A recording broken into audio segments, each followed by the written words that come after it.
Halo, assalamualaikum warahmatullahi wabarakatuh. Selamat pagi teman-teman. Apa kabarnya teman-teman semua? Masih semangat? Pada kesempatan ini, saya menyempatkan diri untuk membuat satu training online. Jadi training online ini teman-teman nanti bisa buka di YouTube. Ini adalah training yang pernah saya bawakan waktu saya mengisi seminar di Makassar di kantor MK5 Spirit. Nah, kenapa saya buat kembali? Karena saya yakin banyak teman-teman yang tidak sempat hadir karena waktu itu kan kita meeting lewat Zoom. Dan ini sangat menarik, teman-teman. Saya membahas tentang nilai-nilai dasar dan tentang apa sih yang kita akan lakukan pada saat ada perubahan new normal ini, begitu. Jadi ini saya yakin sangat bermanfaat buat teman-teman yang saat ini masih galau dengan adanya new normal. Oke. Nah, kita mulai teman-teman. Saya buka di sini. Nah, kita mulai teman-teman ya. Jadi saksikan video ini sampai selesai agar teman-teman bisa menangkap semua materi ini dengan sempurna, karena materi ini akan lebih teman-teman pahami kalau teman-teman saksikan sampai selesai, begitu. Nah, oke teman-teman. Saya minta juga teman-teman untuk mendukung channel ini, teman-teman. Ayo teman-teman dukung saya untuk menjadi leader terbaik di Indonesia Timur dan Indonesia. Teman-teman ditekan itu tombol subscribe-nya, teman-teman. Subscribe itu kan gratis, teman-teman. Teman-teman juga akan bernilai pahala pada saat memberikan dukungan kepada saya, teman-teman. Dan saya juga memberikan dukungan kepada teman-teman semua agar channel ini akan terus berkembang dan bisa bermanfaat untuk kita semua. Terima kasih yang sudah subscribe di channel ini.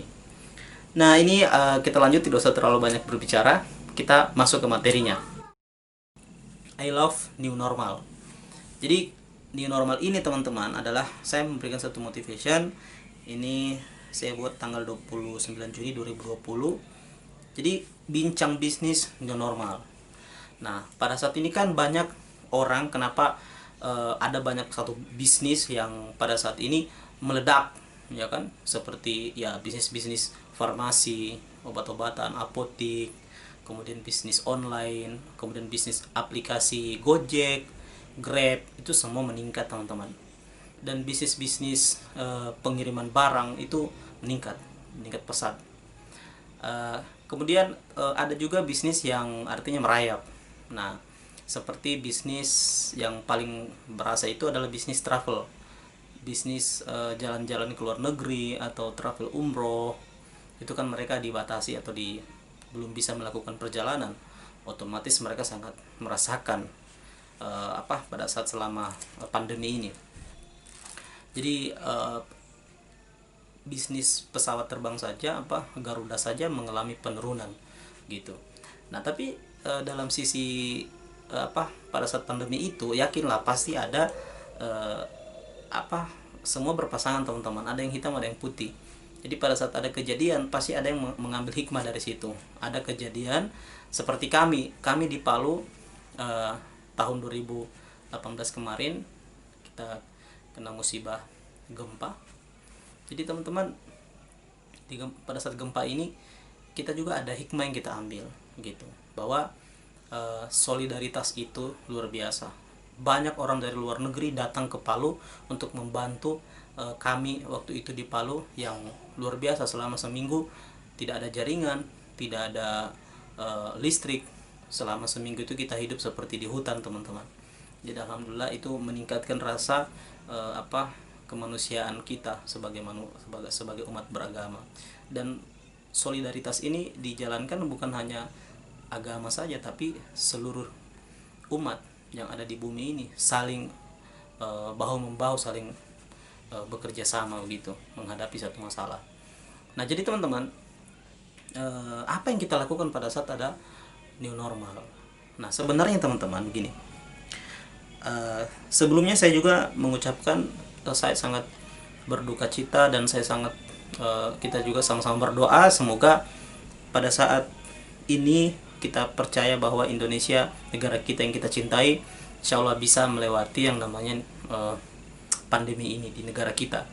Dimana setiap hari saya pantau di televisi keadaan orang positif dan orang sembuh itu setiap hari rata-rata yang sembuh 500 dan yang positif itu lebih dari 1000, teman-teman.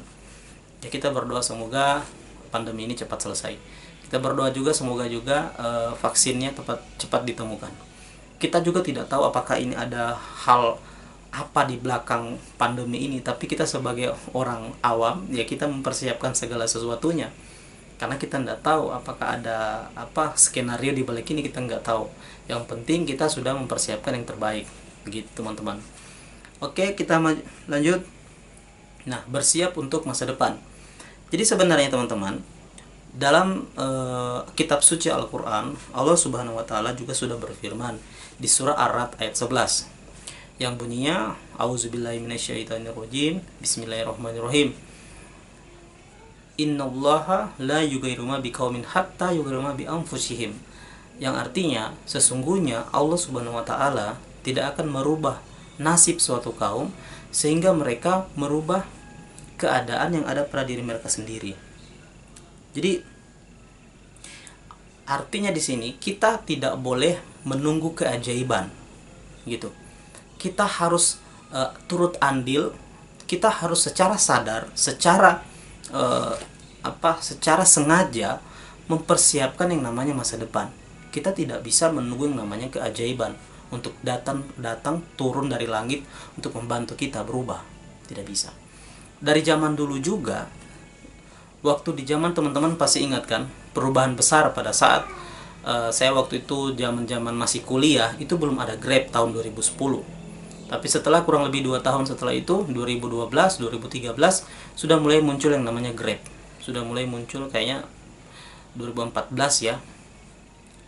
Itu Grab sudah mulai muncul. Nah, Gojek ini baru-baru, belum lama. Teman-teman, itu kan perubahan besar bagi pebisnis yang taksi online. Pasti mereka juga bingung bagaimana menghadapi yang dulunya mereka secara offline, ambil penumpangnya di jalan langsung berangkat, tapi pada saat terjadi new normal, pada saat terjadi perubahan waktu itu orang semua menjadi taksi online. Mereka bahkan waktu itu ada demo besar-besaran. Nah, begitu juga orang teman-teman yang bekerja sebagai ojek pasti juga kaget. Nah, teman-teman, kita tidak bisa melawan yang namanya alam atau perubahan zaman. Perubahan zaman ini sudah terjadi dari ribuan tahun. Dulu orang tidak tahu yang namanya handphone, tapi semakin hari teknologi semakin berubah, semakin berkembang, teman-teman. Dulu kalau kita mau tarik lebih jauh lagi, dulu orang taunya pakai kuda, kemana-mana pakai kuda, pakai delman apa. Tapi sekarang orang pakai mobil. Jadi kita tidak bisa menghentikan yang namanya perubahan zaman. Kita tidak bisa yang namanya mengatur yang namanya alam. Yang kita bisa lakukan adalah kita menyesuaikan perubahan yang ada, gitu. Dan ini Allah Subhanahu wa Ta'ala sudah memerintahkan kita dan sudah mengajarkan kita bahwa Allah itu mengatakan tidak ada yang bisa merubah nasib kita yaitu selain diri kita sendiri. Nah, jadi artinya kita harus berikhtiar semaksimal mungkin, saya ulangi, untuk melakukan yang namanya perubahan. Karena kalau teman-teman tidak berubah, tidak menyesuaikan yang namanya perubahan teknologi atau masa depan, maka teman-teman akan tergerus dengan masa depan itu sendiri. Nah, buktinya sekarang Grab, Gojek, bisnis dulunya kan kita belanjanya belum ada online. Bahkan awal-awal muncul online Tokopedia, Lazada, itu mereka orang masih negatif, masih menganggap itu penipuan.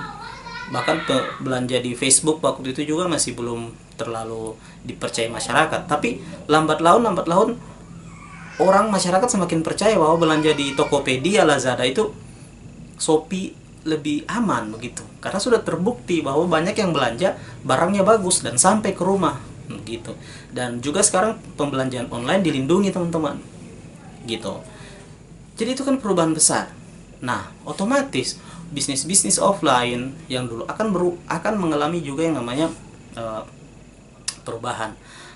Yang kita tidak bisa tidak bisa mengeluh dengan keadaan itu. Sama seperti datang hujan, datang sementara mau keluar hujan, kita tidak bisa mengeluh, kenapa hujan, tidak bisa, itu hak alam. Yang kita bisa lakukan yaitu mempersiapkan atau kita menyesuaikan gitu. Nah, jadi teman-teman, kita harus bersiap dengan masa depan dan kita menyesuaikan diri. Bagaimana caranya untuk menyesuaikan diri? Teman-teman sudah sangat cerdas. Menyesuaikan diri itu, kita kan punya, manusia ini adalah makhluk yang paling cerdas, yang bisa menyesuaikan dimanapun dia hidup.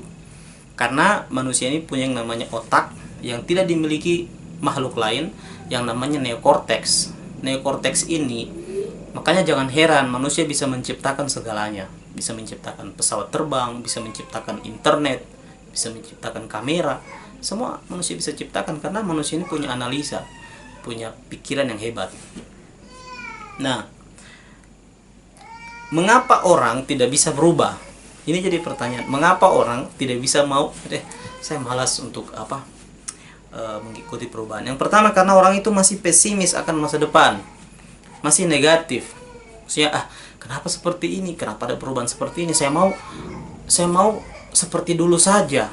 Saya mau hidup saya kayak ojek dulu itu langsung panggil.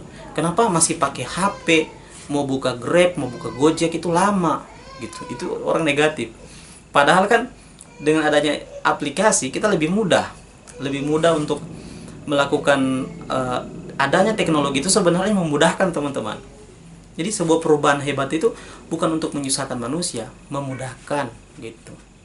Ya, yang kedua, akhirnya kalau karena negatifnya tidak memiliki impian dan strategi yang baru. Akhirnya dia selalu bersungut-sungut, selalu negatif. Akhirnya dia tenggelam dalam kehidupan negatifnya sendiri, pikiran negatifnya sendiri.